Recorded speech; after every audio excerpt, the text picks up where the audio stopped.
Welcome, my friends, to another episode of Shoot First, Ask Questions Later. Today, we are joined by Dr. Yaakov Weinstein, and we are going to be doing what I think is our first tshuva of the Netziv on the show.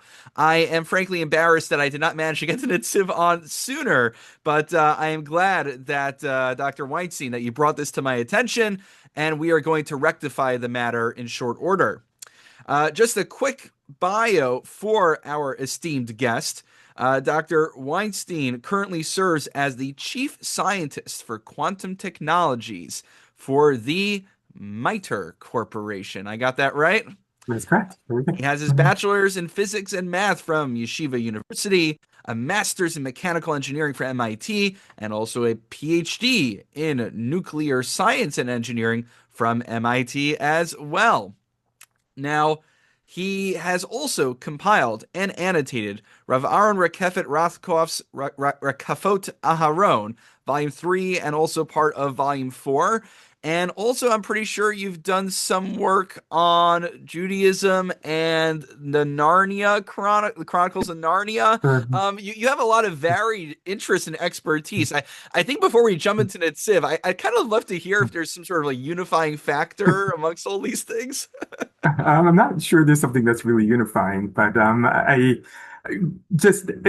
think that people have a view of physicists which seems to be very one-dimensional, that we are very calculated and do a lot of math and stuff like that, but it's actually not true. And if you go back through the history of physicists, you find that there are many physicists who are interested in philosophy, theology, all sorts of various topics. So I think we can try to harmonize everything together in a nice way. That's definitely true. And Mm, like we were talking about before I hit the record mm, button on mm, this, I'm a mm, consumer of cosmology and physics on the layman's mm, level, on the mm, Balabatisha mm, level. I like watching these little YouTube videos and reading articles yes. about Mm, how the physics of mm, black holes mm. operate and how space-time is So, mm, relative and trying to wrap my head mm, around all mm, this. And like I told you, at one time I was curious, oh, what would it be like to take a course in cosmology? And then I go on YouTube and mm, it's just like all mm, these very complicated mm, mathematical equations on the board. And then it occurred to me, this is what it's like sometimes when I try presenting Judaism to the general population. And you have to kind of water it down to, oh, it's a bunch of nice little holidays and cutesy rituals that we do. But you know as well as I do, and many of our listeners know, we look under the hood, we go through the Talmud, we look at the Rishonim, we look at the Achronim, the commentaries, and there's a lot more going on over there. I, Which is what we are going to be doing today. So, what is the topic of the tshuva of the Netziv we're looking at? And I would imagine several of our listeners, a lot of our listeners have heard of the Netziv, but it bears mentioning just who he was and why he is significant for our attention. Sure. So, first of all, again, thank you so much for having me on. It's an honor. It's a privilege. I am a huge fan. I've listened to every single one of your episodes on Shoot First, Ask Questions Later. Oh, wow. So I'm really a fanboy, and I'm honored really to be part of it. The Netziv is the, of course, famed Rosh Yeshiva Volozhin. He was born in Mir in 1816 and died in Warsaw in 1893. He went to Yeshiva in Volozhin. He married the Rabbi Volozhiner's daughter and became Rosh Yeshiva. Of course, there's numerous stories about his interactions, both positive and perhaps not as positive, with Rabbi Yosef Dov Soloveitchik, Rebbe Levi, who was his deputy at Volozhin. But eventually, Netziv's granddaughter married Rav Chaim Soloveitchik, and so the Soloveitchik family that we know and love from Yeshiva University is descended from the Netziv as well. So it's like And one of they, those, like marriages for peace treaties between two I, warring you know, kingdoms. All right, well, we won't go there. God takes care of all things, and thank God, that rift was healed. The Tzib himself, of course, famously had two wives. The first we mentioned, and they had a son, Rav Chaim Volozhiner. Of course, the famed yeshiva here in New York is named after. And then he had a second wife, Reina Batia, who was the daughter of Rabbi Michal Epstein, who was the author of the Aruch HaShulchan. They had two sons of Rabbi Yaakov Berlin, and of course Rav Meir Bar Ilan, for whom the university in Israel is named after. I was So, thinking more of the responsive project, which I guess is then named after the university. But correct. That's named after hey, the university. that's all that So, but it matters to all me comes is from Netziv. for And then making my again, source sheets. the Netziv also participated in Chov Zion. He was known as a proto-Zionist, and it's really both based on his on his amazing knowledge, his extreme both depth and breadth. He wrote commentaries on everything from the Shieltos of Rav Chai Gon to Chumash itself and Shir Shirim, and he wrote various other things. And we're going to have the opportunity to learn from his Chuvos, which is Meishiv Davar. But really, he's just a pillar of Torah learning and a hashkafa outlook when it comes to that 1800s Judaism, from which we still learn so much from. Yeah, I should really learn more Shiltus. My Rebbe, Rav Tendler's at Sal. I mean, he was really into Shiltus and would be teaching that every week at his shul. It's always, struck me as such an interesting niche of a sefer, just the kind of the framing of it. I couldn't really place it in a genre. It's I'm trying to figure out what compels someone to pick it up. The Meishiv Davar are chuvos, but the Shiltus Yeah. has always been something that's really intrigued me. I So, never been able to put my so finger on it, really. I think they're actually related because Shilta, of course, comes from the same shorish, Eila, right, to ask. Right. So in a sense, they are related. The Shilta itself is not quite what we would call classical Shilas Tuvos, but I think there's a broad enough overlap that it may be appropriate for shoot first, ask questions later, at least there are Okay, parts. so maybe for a follow-up in the future, we should do that. But for now, right, we're looking at Meishiv Davar, and this is Chelik Aleph Siman Chaf Dalid, Volume 1, number 24. And what's the topic over here? What's the Shiloh? What's the question? So we have a very interesting topic. This is actually one of these what you might call submarine chuvos, which Rav Moshe Feinstein was so famous for, which Mm, is there are two questions actually in the chuva, and the one we're talking about is the second one. So if you only start reading the beginning of all the chuvos, just to see what topic is, you're going to miss it. The beginning of the chuva is actually about how the height of a lechi, which is of course an important component when building an eruv, and exactly does that need to be 90 centimeters big or 100 centimeters big or somewhere in the middle? And that's a wonderful topic, but not our topic for the moment. And then almost like, oh, and by the way, you also asked me about this thing. And the question comes from Rav Moshe Aryeh Leib Bamberger. And Moshe Aryeh Bamberger is one of the sons of Rav Salomon Ber or Yitzchak Dov Bamberger, who was famous most famous, I should say. He's famous for numerous reasons, but most famous for his eventual argument with Rav Shimshon Raphael Hirsch on Austerlitz on the need to separate the Orthodox community from the Reform community in mm. Frankfurt. Um, but the question that Ramosh Aryeh Bamberger was asking is that his father, before he died, put effectively in a tzava, put in a will, that his responsive literature should not be published. He didn't Ooh. feel that the public or that other rabbanim should be relying on his shuvos, should be relying on his responsa, and therefore he ordered his son that they not be published. And the question was, the question from Moshe Aryeh Bamberger was like, is it right? Like, should he really hide or almost put in Geniza, store away somewhere all these wonderful writings of his father? Yeah, I mean Um, this, you brought over Moshe Feinstein, and I mean this is a huge theme right at the beginning in the Hakdama to the first volume, but also Absolutely. in at least two follow-up shuvos that are published later against translations. I mean, basically, he was on the one hand concerned about people kind of just writing down brief summaries and not actually Yes. learning what was in there. At the same time, he said, based on Rav Akiva Eger, that if I know how to poskin, it's irresponsible of me. I'm not allowed to abdicate that responsibility to share my Torah knowledge with others.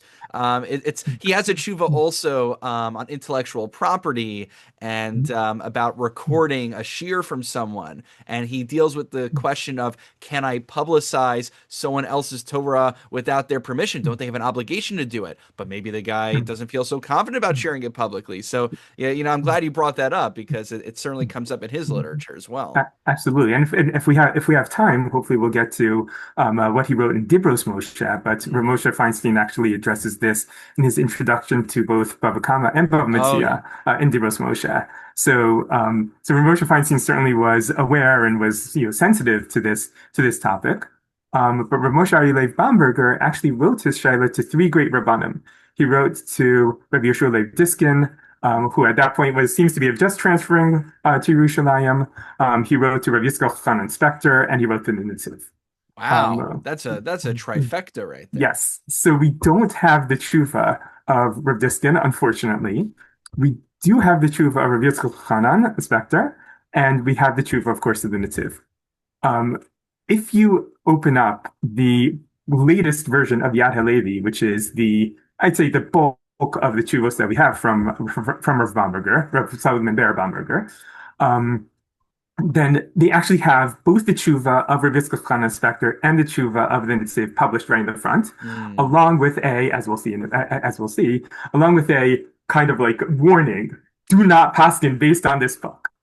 And if you go through the tshuva of Rav Yitzchak Chanan, which also, by the way, it was actually first published by Rav Bamberger's grandson in a different work of Shilos Tshuvos, but it's also most recently published in Machon Yerushalayim. It has a volume of Tshuvos of Rav Yitzchak Chanan, so it's Yeah, actually in there as those well. tall, thin blue, dark blue ones. Exactly, Yeah. exactly. So they put out the classic ones, Ber Yitzchak, and so on and so forth. But then Machon Yerushalayim added another volume called Tshuvos Rav Yitzchak Chanan or something like that, and it's in there. It's Simon Peves for anybody who wants to look at it. And Rav Yitzchak Chanan basically gives a straightforward answer. You can see, by the way, like in his tshuva, how much he respects Rav Bamberger. He calls him Chamed Yisrael and Avi Yisrael and all sorts of wonderful titles that anybody should be Mhm. proud to be called, especially by Rav Yitzchak Chanan. But at the end of the day, he says, "Yeah, I get it, but you know what? Just print his stuff and print the tshuvos, and at the beginning, right? The Mechaber, the author of these responsa, didn't want that anybody should really rely on him. So please don't rely on him. Make sure you do your homework. Make sure you go through all the sources yourself and come to a conclusion. And don't rely on." It's honestly, it's a great marketing strategy. It's almost as good as getting put in Theorem. That's right. That's right. But, but and as Don't you think said, about pink elephants, and they're like, it's and as you mentioned, Moshe Feinstein does something very similar in his Akdama, and we well, know that that's bound to fail. Right? well, There's no way that's going to work. Mori Rav Tendler, when he put out that volume of translations of Moshe Feinstein's medical chuvos, he had to contend with that in the Hakdama. But once he wrote that, then it gave me what I needed to put then in the Hakdama to the tradition series that I'm writing. So So Yesh al mi lismo. I think there's a long tradition of ignoring Savos of various Rabbanim about don't rely on me. So Well, yeah, I you have think all these posthumously published chuvos as well, but absolutely. that's a whole other the Pandora's box that we're not opening right now.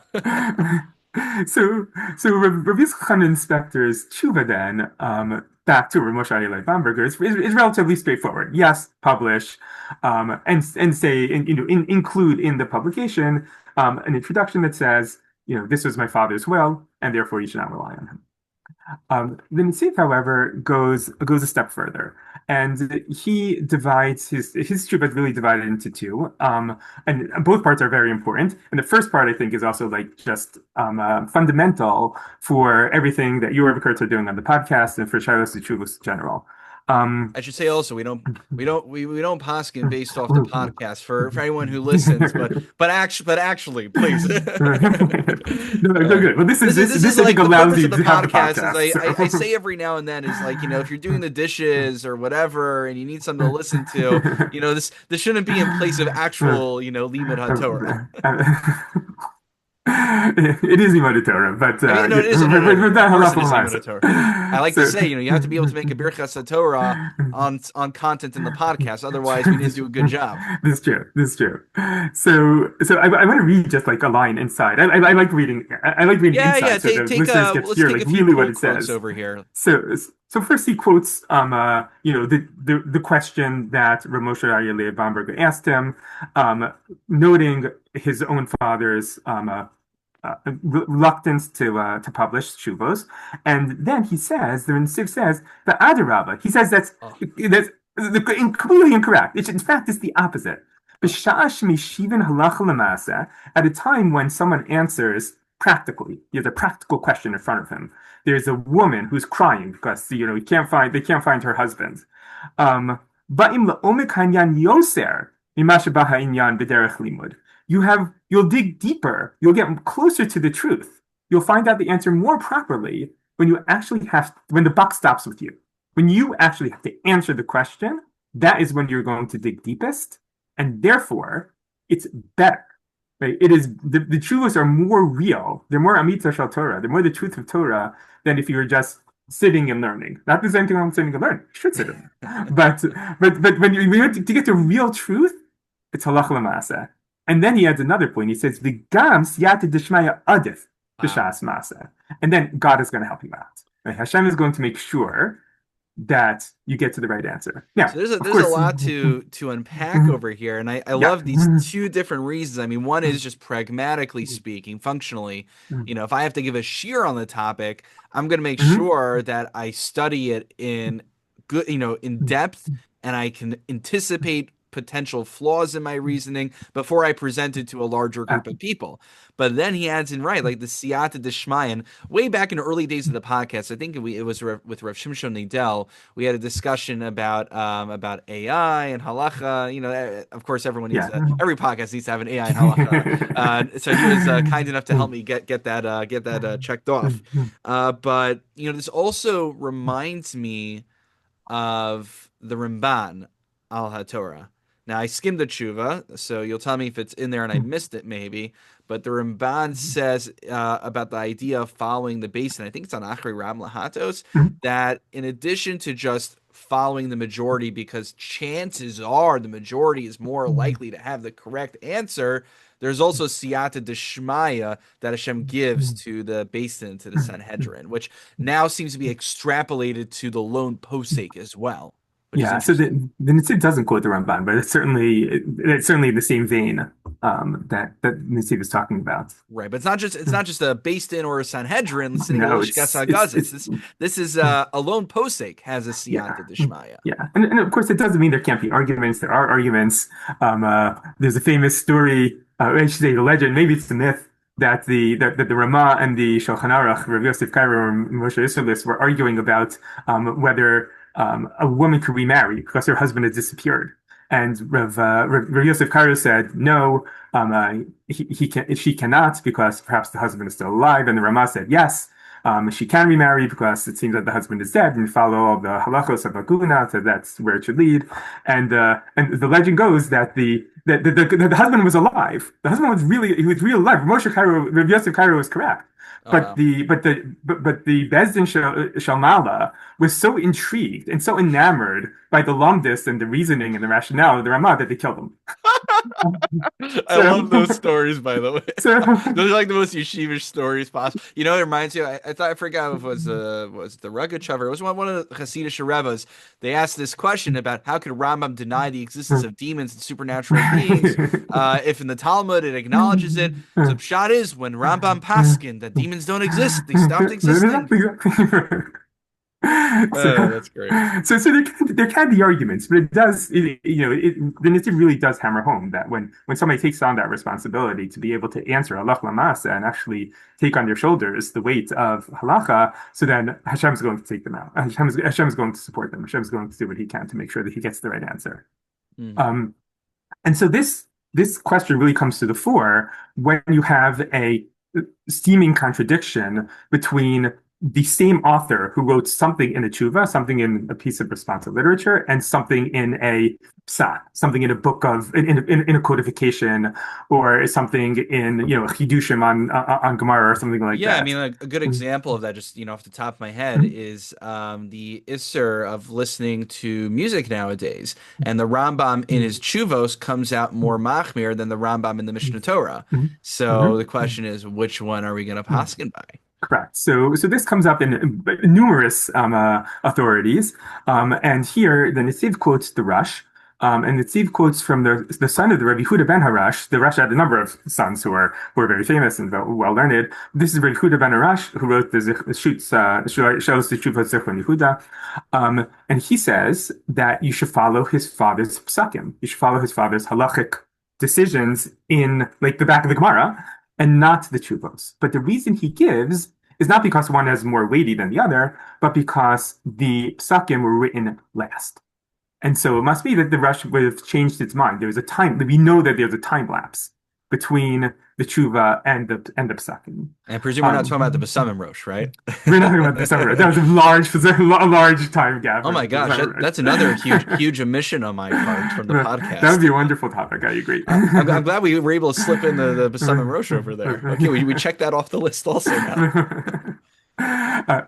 However, he does quote the Chida, um, in saying that when you have a contradiction between the Shulchan Aruch and Rabbi Yosef Kairo's Shuvos, be then in Avkas Rochel or in Shailos Shuvos Rabbi Yosef Kairo, then you should follow the Shuva.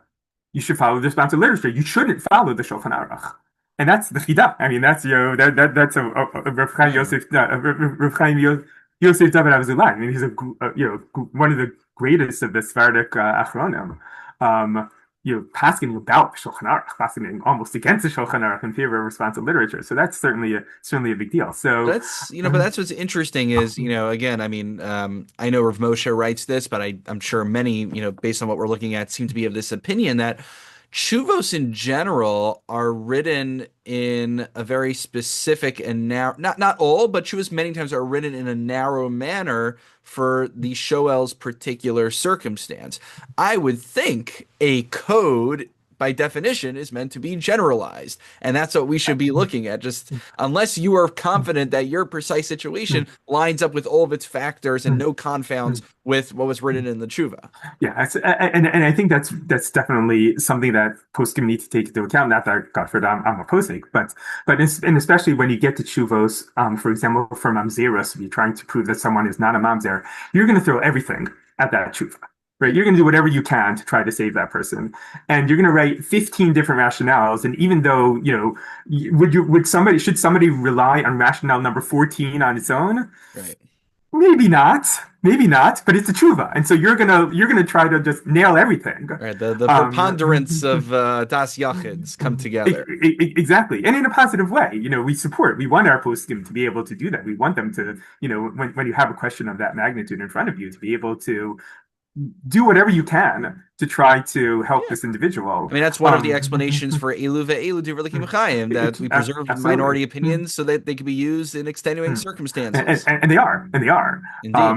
It doesn't necessarily mean that the next person should rely on it without great insight and further depth. Mm, for sure. So, so that's the Netziv's first part, the first part of this tshuva, the first part of the second part of the tshuva, which is to say that no, the assumption that someone will have a more yeshiva das or someone will have a more correct conclusion if if they have the time to think about it and they're learning, that's incorrect. Really, you'll get closer to Mitzvah Torah, you'll get closer to the truth if you're answering halacha l'maaseh, even if you might feel more constrained in terms of the time and in terms of the requirements they have to answer this person. Right. But that doesn't answer the entire question. What that just Mm. basically says is that Rav Bamberg shouldn't be scared about about publishing these responsum.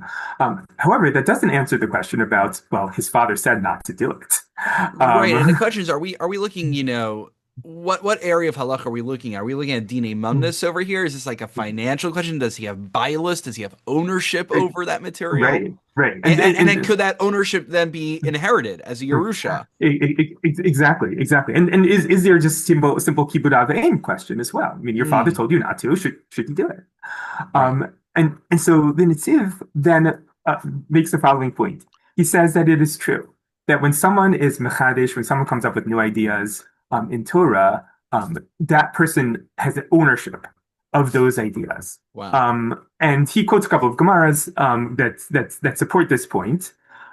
And so one might think, and even well, we might as well take a look at this Gemara, right? This Gemara in Eruvin and Dalet Amud Aleph, right? May dechsiv midbar matana nachlial bamos.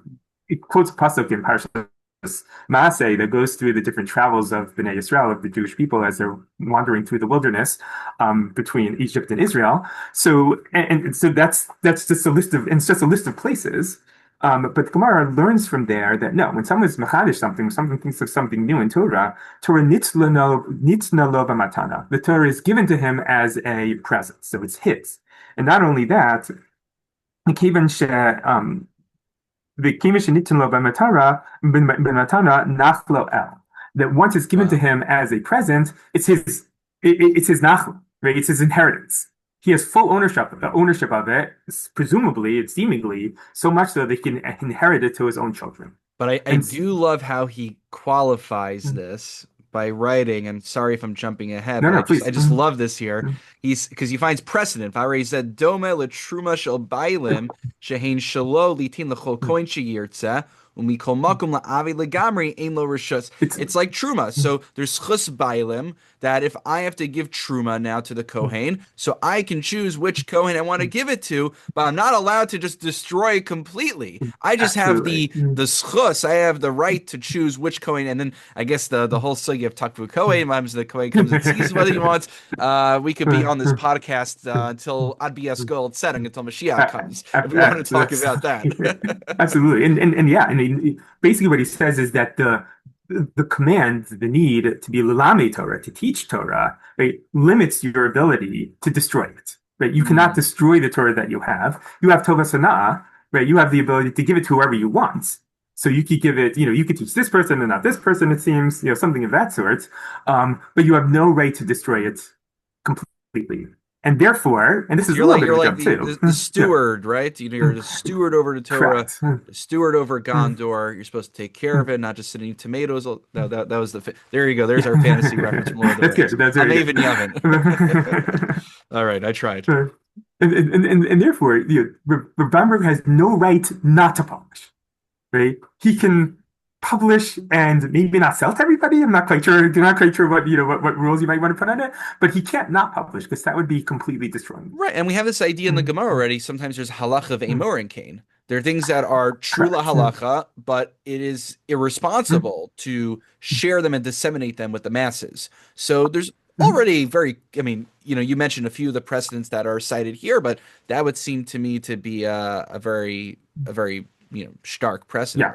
Yeah, yeah, agreed. And so that's something that Sid ends up, which is yes, you should publish. Um, and he doesn't really give any qualifications on that. Publish it. It's important. It's the most important. It's the most true.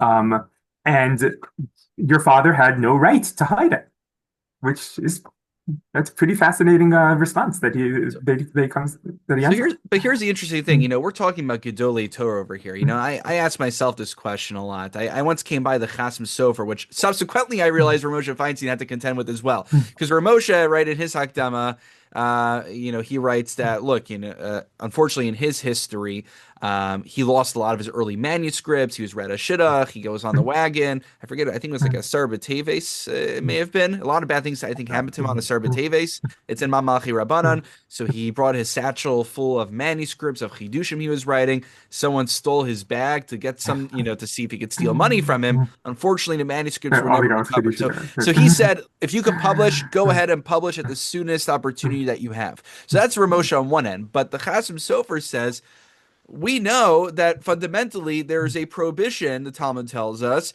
to take Torah Shabbal Peh, the oral Torah, and put it into ksav, put it into writing. But because otherwise, Esa Sos Hashemi for Torah Secha, if we weren't to commit them to writing, we would lose it altogether. So, as a dechuya, right? As we're gonna basically say we're gonna ignore this Isser in order to preserve the Torah as a whole. But the Chasam Sofer then says, but that's only if those writings are worthy of being transmitted. So I get worried about this because, me ani, I mean, like I like to write things and I'm not sure if they're worthy of publication. Maybe, there's the other extreme over here. On the one hand, we have Chidushei Torah of these Gedolei Hador, which certainly should be perpetuated. But on the other hand, who's to say maybe some things are better off not being shared? So, so I think that's a very interesting point. I think one that's very relevant. And Rabbi Yitzchak Silverstein actually has in Chashul Chamed Ooh, actually has a that's a fun similar one. question to Netziv. You want to just Some quickly anonymous tell us person. about Chashuki Chemed before you cite it? Sure, Chashul Chamed is the Shuvos, I'll put that a little bit in quotes, of Rebbe Silverstein, but he writes them not in a typical way. Usually, most Shuvos you find that if they're broken up at all, they're broken up according to Arba Chalkei Shulchan Aruch, they're broken up into Orach Chaim and Even Ezra and so on and so forth. Reb Silverstein breaks them up in terms of Al Hadaf. He puts them in the order of the Gemara. And so this is his tshuva on Avodah Zarah Yates Amud Aleph. Right, and this is I'm what not I convinced that never. they're all true, to be honest with you. Right, it's essentially his Vaharavna books, but Al Peseder Hashas. Correct. But my question always was, and maybe he addresses it, and I just missed it, which is, I mean, this basically comes to our question, right? Are they chuvos? Can they be relied on for halacha lemaisa?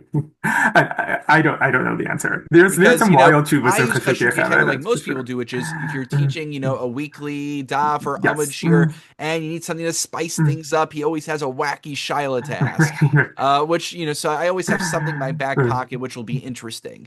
Yes. But I never I always it's funny. I see chashukei chemah get cited in a lot of now contemporary halachic writings, and it's unclear to me if he intended for it to be for halacha lemaisa purposes, and and if he didn't, should that still matter? If the content's true, the content's true. So Right, right. anyway, Is what's your certainly take on it? someone who who's a god of a Torah, and Right, but what if his he didn't words are intend to important no matter paskin? what. That's the question. Right. Does that So make a so difference if he didn't intend to paskin? right. So here's a slightly different question, but very similar. So this again, a person passed away, and he had a bunch of chidushei Torah, and he didn't say anything about it. But now there are a number of sons, and some of them said, you know what we should do? We should really publish these chidushim. We should really publish these Torah novella of our father. And we should take some of the money from the estate and publish them. And some of the sons are saying, no, no, no, no, no, we shouldn't do that. Our father didn't tell us to. Why in the world should we do that? And unlike the Netziv, Rav Zilberstein actually is much more source-based in terms of similar ideas. And the first thing he quotes is the Sefer Hasidim, which says that anyone that Hashem has revealed Torah to and doesn't write it down, could write it down, but doesn't, it's worthless. There's no point in having that Torah revealed to him. If Torah is revealed to you, you need to write it down. Yeah, he says, Uh, Hari gozel misha gilalo. You stole right. it from You've he who stolen, you've revealed it to stolen it from you. God. Yeah. Wow. Which is pretty, again, pretty radical formulation by the Sefer Hasidim, but it's the Sefer Hasidim. This is one of the Bali Tosfos. We're not talking about some Johnny come lately rabbi here. And then he quotes the Chassam Sofer, which is also really interesting because Chassam Sofer. So this is in the introduction to the Chassam Sofer, which was not written by the Chassam Sofer.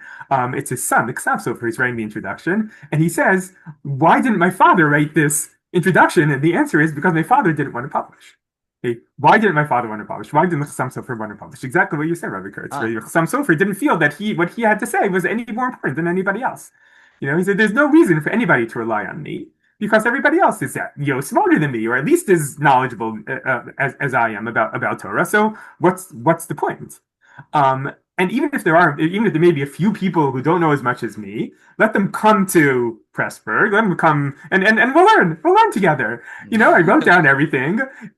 So you could come and you could look at it, or you could come and we can learn. And then you'll figure everything out. There's no point for me to publish. I've written wow. everything. Anyone who wants to come see. Anyone who wants to learn with, anyone who wants to learn with Rabbi Kurtz, you can listen to the podcast, or you can go to Allentown, Pennsylvania, sit down and learn with Rabbi Kurtz. I'll sign off on How that hard one. can You it come to Allentown, Pennsylvania.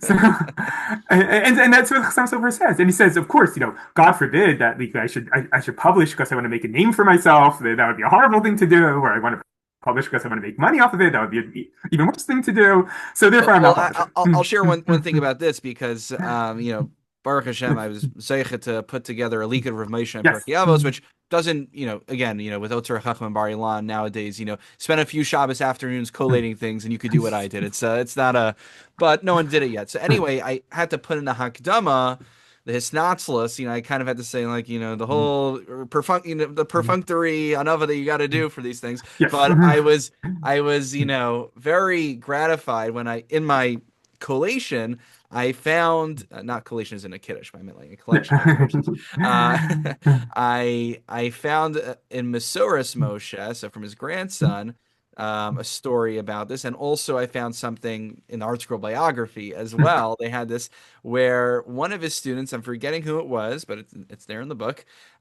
He asks Rav Moshe for haskama, but he sheepishly says, "Yeah, I mean, I don't know if I should be if I should be publishing this because like I feel like there's like an element of gaiva here, an element of Right. arrogance. Like, who am I to publish?"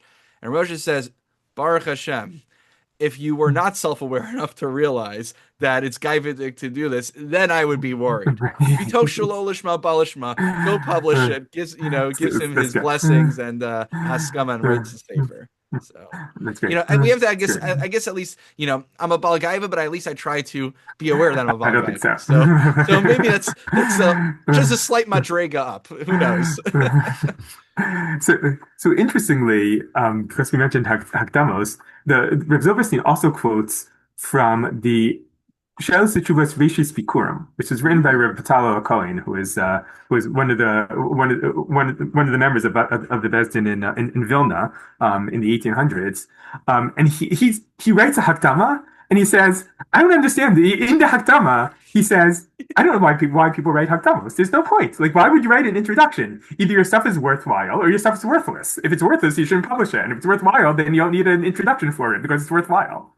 Um, and I think that was Ramosha's intro in Bava Kama that you referenced. no, I this, think this he is I think he says that. so he says something similar, but here he says, but on his way in writing this in the Hakdama, he says though that you need to publish because you have a requirement to teach.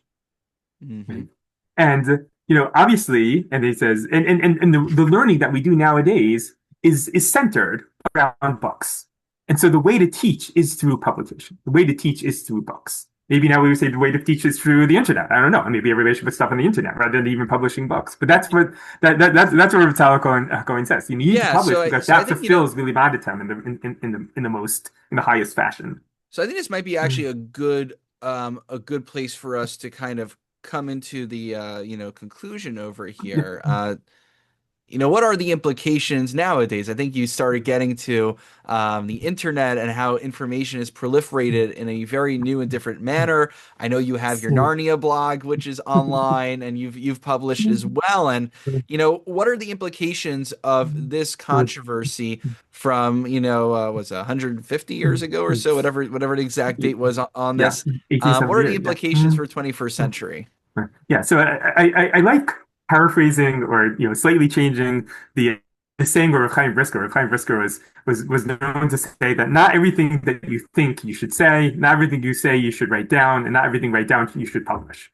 So I think now Mm. you have to kind of change that. Not everything you think you should say, not everything you say you should record, and not everything you record you should post on YUTorah.org or Torah anytime. This is the hot And take I I think came for.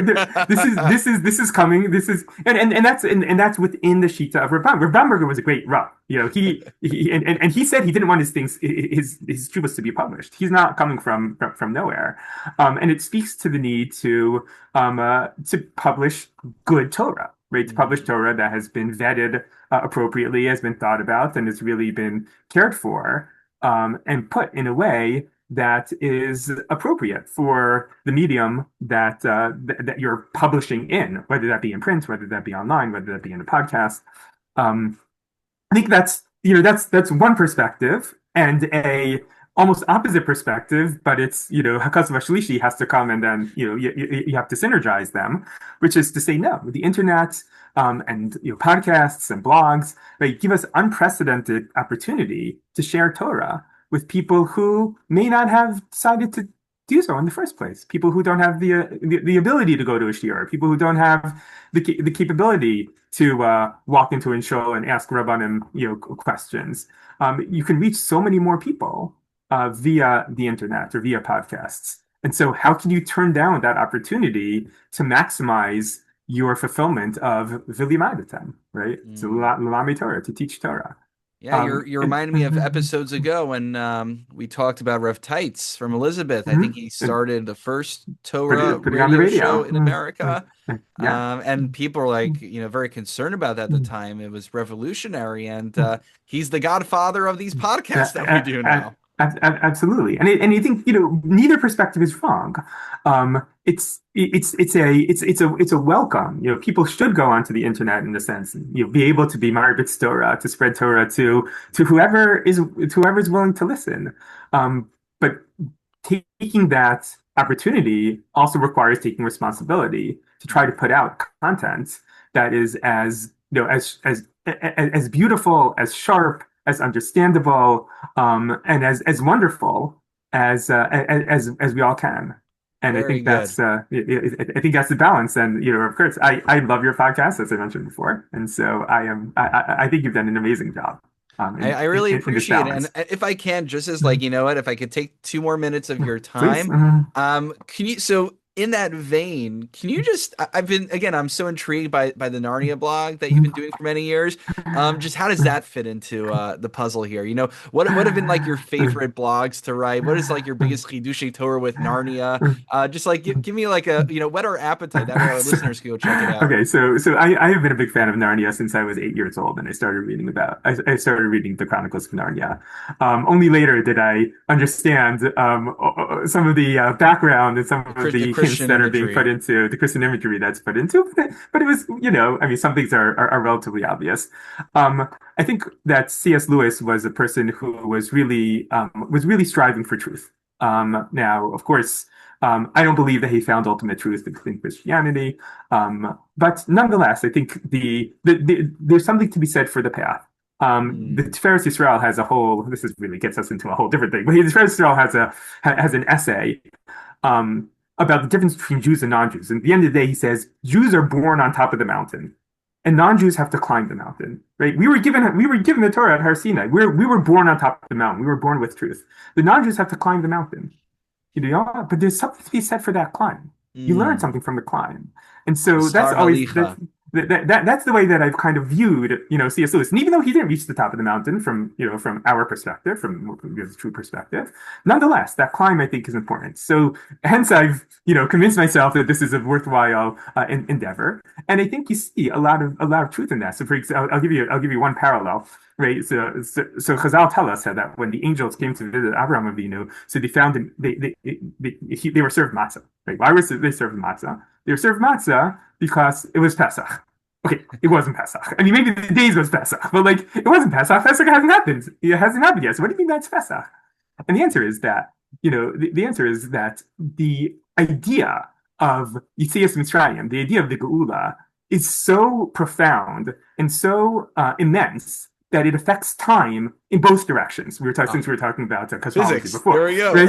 It affects time in both directions. It affects time to afterwards, but it's so momentum. It's like a break within that space-time continuum that has to have ripples backwards as well. Okay. Now, if you read the Chronicles of Narnia, so the Lion, the Witch, and the Wardrobe, one of the first characters that you meet is Tumnus, the fawn.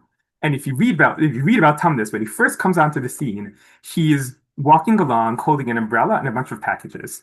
And the narrator describes him as, oh, with the snow on the ground and the carrying the packages, it almost looks like he was celebrating. He was preparing for Christmas, and he wasn't. Why wasn't he? Because the whole point of Narnia at that moment, under the spell of the White Witch, was that it was always winter and never Christmas. It could not have been Mm. Christmas. So why does the narrator say, or why does it look for Tumnus as if he's getting ready for Christmas? And the answer is in the Christian faith, right? Christmas is one of those immense uh, events, right? The coming of what they call their Messiah is one of those events that has to have ripples in both directions, both Mm. past and future. And therefore, Tumnus, in this parallel Havdil, like Avraham Avinu, Yeah. is foreshadowing that because he also is a great individual within the Chronicles of Narnia, and has the ability to perceive in a way, even though it hasn't happened yet, to perceive that redemption that is to happen within the Lion, the Witch, and the Wardrobe. I love it. So, so I think there's Chochmah Bagoyim a Tamu. lot there. That's my approach. So if anyone is really interested, it's the Torah from Narnia, Torah from Narnia.blogspot.com. I don't think it shows up on Google for some reason, probably because I You know wrote what? something You'll send bad, me the but link. whatever. Send me the I'll link. send you, I'll put it happy in to the send you show the notes. link. That way our friends can check it out. But between the chuvos, between Narnia, the physics, I think we got a lot more to talk about. But we'll close out the podcast for Sure. now. And Dr. Yaakov Weinstein, it's been a true pleasure. And Hashem should just give you continued bracha and atzlacha and all these different, really fascinating pursuits. Thank you. The pleasure is all mine. Really appreciate it.